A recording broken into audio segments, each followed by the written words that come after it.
It's the Real Estate Podcast, across every state, city and town of Australia. And welcome to another episode of the Real Estate Podcast, available on iHeartRadio every morning and on Spotify and Apple and wherever you get your podcast from.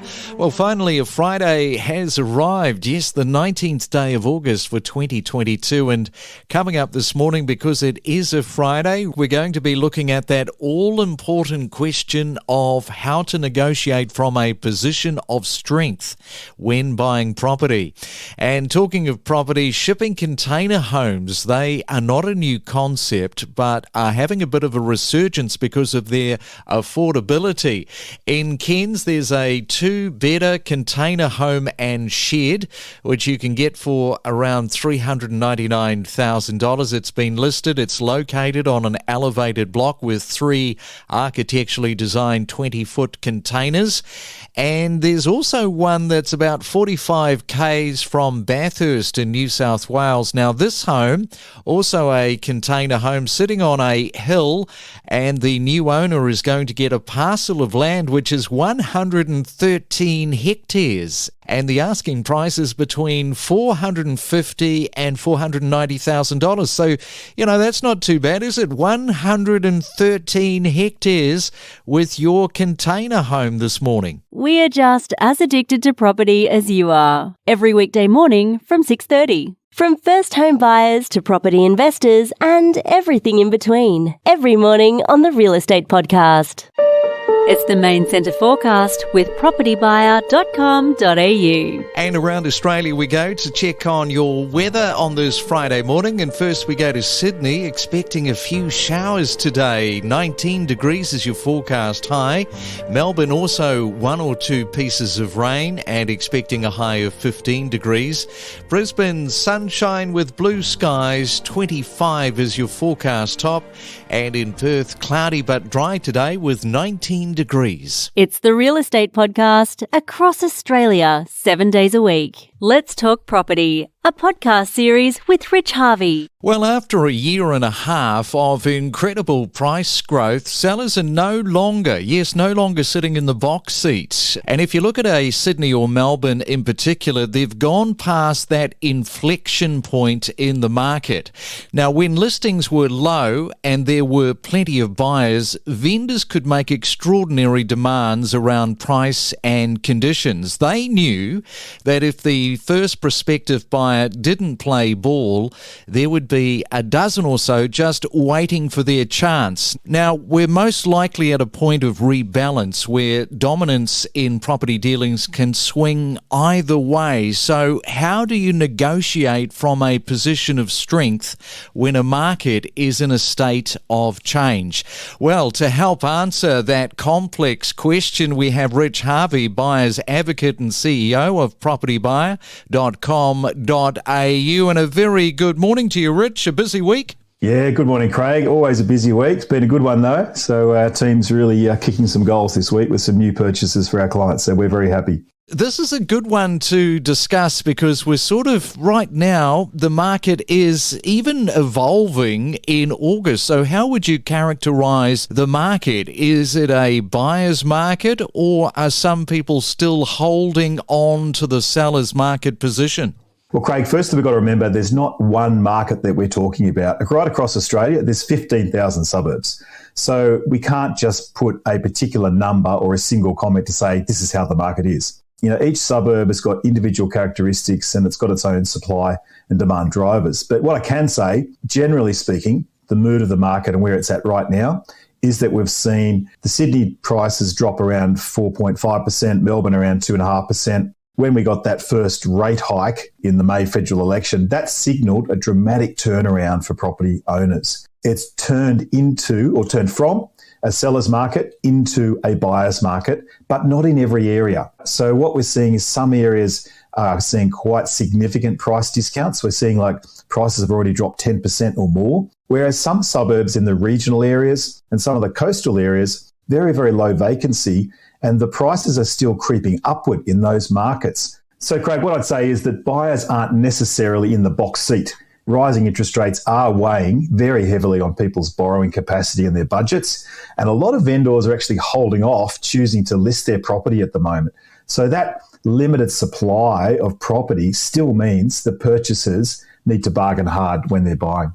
And so what's your first step that you take when approaching a negotiation with a real estate agent? Because I think a lot of people will be very interested to see what tact you take. Well, Craig, the very first step that I take is to treat the agent with respect and in a professional manner. In my rounds on the weekends and during the week when I do my open homes, I see so many buyers that have complete distrust and disdain for real estate agents and treat them like dirt. And guess what? If you treat someone like that, don't expect to get any information or favours in the negotiation process. It's just going to put the agent offside. So I think it's critical to understand how agents think and operate. So the minute you walk into an open home or call up an agent, they're sizing you up. They're trying to work out, does this person have the money and are they genuinely interested in this property that they're selling? And those sales agents, they've typically been extremely well trained in negotiation and sales tactics. So as you're going through the property,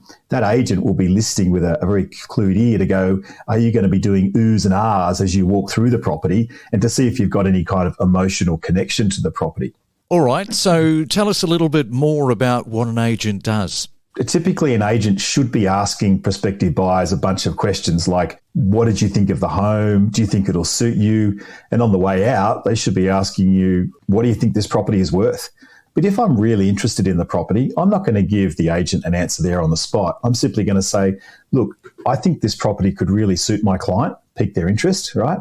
But I'll say to them, I'm going to go back to my office and I'm going to do some analysis, and then I'll give you a call and potentially give you an offer if we take it to the next level. What you're doing is you're gauging what sort of method the agent is using with you in that tactic, and you're gauging their professionalism in that process. Okay, and here's a question that we've covered quite extensively, but I know that this is really relevant for today's subject, and that is, how much knowledge should you have about a local market when going into bat with that whole negotiation process? Craig, it's all about being well educated about the market, and that makes you a formidable foe in the negotiation strategy. If you walk in and you've got no idea about the market, you're going to be eaten for breakfast by the agent. And it's quite daunting for an agent to enter a conversation with a potential buyer only to discover that you actually know more about recent sales than they do. So as I've said many times before, you've got to go to the open homes, go to the auctions, as many as you can, read the local listings, keep track of posts, articles, anything about that suburb, consume as much data as you can on what's driving prices. And here's a couple of things you need to know. Number one, you've got to know median prices in the key suburb you're looking at and the surrounding 6 or 7 suburbs. You've got to know the predominant property type that's within each suburb and what a 3 or 4 bedroom house will sell for example, in that area. You've got to know the gap between apartment prices and freestanding houses in that suburb. You've got to know the demographics, who's moving in, who's moving out, what types of downsizes, upsizes, family sizes there are. You've got to have a wealth of knowledge that's going to put you in the best position to make you a daunting foe in that negotiation strategy. All right, so moving forward and past that, how do you then pitch your offer? And what price, obviously it's kind of an open one, what price should you start with? Look, we've talked about determining market value, but do you go in directly at what you think it's worth? If you think the house is worth $1.5 million, do you go in at 1.5? But the key is to know what it should reasonably sell for. Your assessment of what it's worth is the first step. So if you find that the seller is holding firm to that value and they're not really paying attention to what's happening in the market, you just got to walk away. Determining that real value takes a lot of skill, and you've got to be able to really do that and put aside your emotion and just weigh up the pros and cons. To your question, what should be your first offer price? Well, the simple answer is there's no one-size-fits-all solution here. The typical strategy that most buyers use is to offer something significantly below their maximum offer price and gradually work their way up. Craig, the problem with that strategy is that the size of your incremental offers after you've made that first offer might be too large or too small to get the agent interested, and they might think you're a time waster.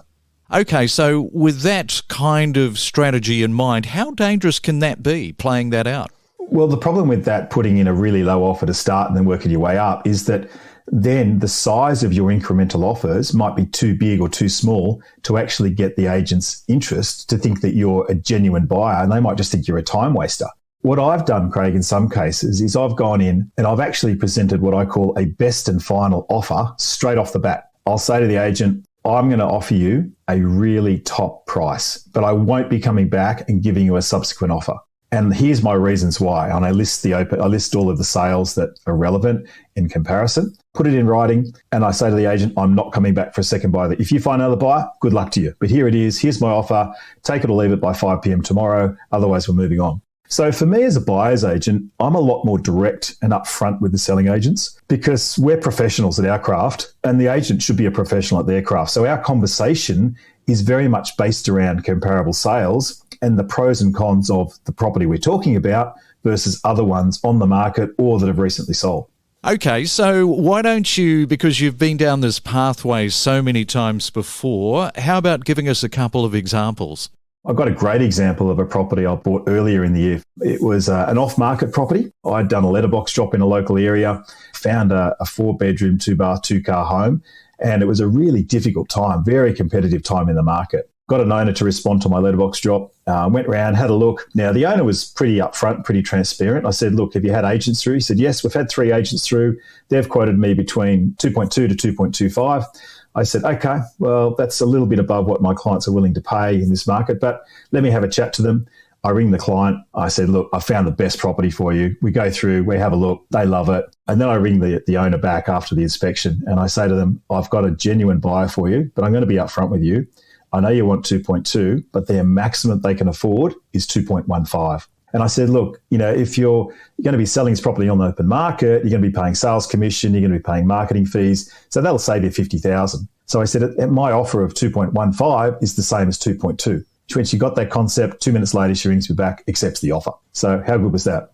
Another example of a property I bought earlier in the year where an owner wanted 2.1 and they really just had the property overpriced. And I kept watching it. Anyway, they finally put an advertised price of 1.95. So I thought, you know what? This owner's pretty keen to sell. So I put in a cheeky offer of 1.7 because I actually didn't think we had much chance of buying it. I then increased my offer 3 times and we ended up buying it at 1.86 because we had another buyer come in as well. We had a bit of competition, but I was able to nudge that buyer out by just $10,000 because I had a particularly good relationship with the agent and I got particular insights into how they were negotiating and where I needed to be. Just having that relationship with the agent can sometimes mean the difference between getting a deal and not getting a deal.